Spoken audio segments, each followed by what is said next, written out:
આજે 26 જૂન 2026ના રોજ international day against drugs abuse and illicit trafficking નિમિત્તે રાજકોટ શહેર પોલીસ દ્વારા ડ્રગ્સ મુક્ત સમાજના નિર્માણ માટે એક વિશેષ જનજાગૃતિ કાર્યક્રમ યોજાયો।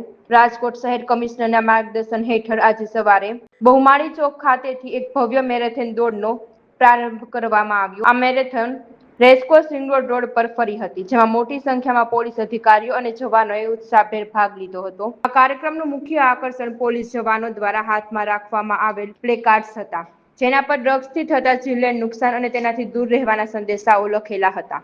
પોલીસ જવાનોએ રેસકોર્સના રિંગ રોડ પર દોડીને લોકોને ડ્રગ્સની ગંભીરતા સમજાવી હતી। આ અભિયાનનો મુખ્ય હેતુ યુવાધનને ડ્રગ્સના દૂષણથી બચાવવાનો અને સમાજમાં નશાખોરી સામે જાગૃતિ લાવવાનો છે।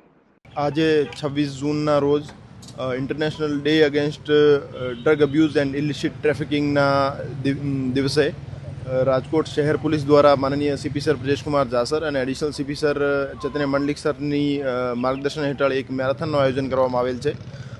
આ મેરેથોન ડ્રગ અબ્યુઝને લઈને અને ઇલિસિટ ડ્રગ ટ્રાફિકિંગને લઈને અવેરનેસ કરવા માટે આયોજિત કરવામાં આવેલ છે અને તમામ રાજકોટ શહેરવાસીઓને હું અપીલ કરવા માગું છું કે ડ્રગ્સનું દૂષણ આજકાલ વધી રહ્યું છે અને આજકાલના યુવા જે ધન છે આપણી પાસે, એની માટે સૌથી મોટી પડકારોમાંથી એક ડ્રગ્સ અબ્યુઝ છે।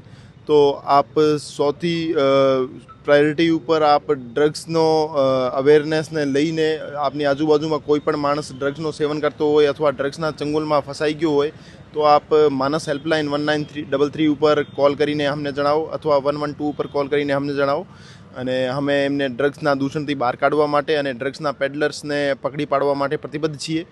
અને હું ફરીથી એક વખત તમામ યુવાઓને અપીલ કરવા માગું છું કે આપ ડ્રગ્સ ફ્રી ઇન્ડિયા બનાવવા માટે રાજકોટ શહેર પોલીસને મદદરૂપ થાઓ અને આપની આજુબાજુમાં કોઈ પણ વ્યક્તિ, મિત્ર, પરિવારજન ડ્રગ્સના ચંગુલમાં હોય તો આપ એમને બહાર કાઢવા માટે અમનો સંપર્ક કરો।